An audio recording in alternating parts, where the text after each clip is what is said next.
সংবাদ ছিল আমাদের কাছে যে এই গোয়ালা বস্তি দিল্লি পাবলিক স্কুলের এলাকাতে সন্ধ্যার দিকে একটা ড্রাগ পেডলারের মধ্যে হেরোইন, যেটাকে আমরা ব্রাউন সুগার বলি, এটা আদান প্রদান হিউজ কোয়ান্টিটির একটা ড্রাগস আদান প্রদান করবে।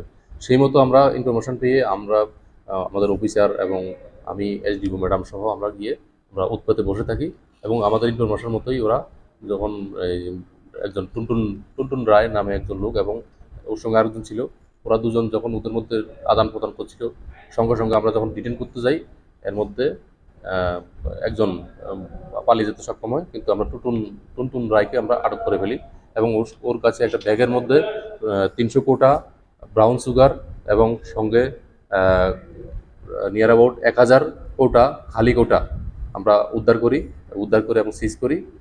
আর টুনটুন রায়কে আমরা গ্রেপ্তার করে থানাতে নিয়ে এসেছি এবং টুনটুন রায়কে জিজ্ঞাসাবাদ করে আমরা আরও দেখছি আর ওর সঙ্গে কে জড়িত আছে। আর আমরা এইবার একটা NDPS আইনে মামলা নিচ্ছি এবং তদন্ত চলছে।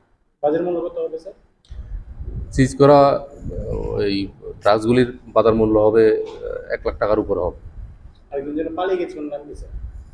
ওকে জিজ্ঞাসাবাদ করে আমরা জানতে পারলাম যে পালিয়ে গেছে, ওনার নাম হলো কি প্রমোদ সিং।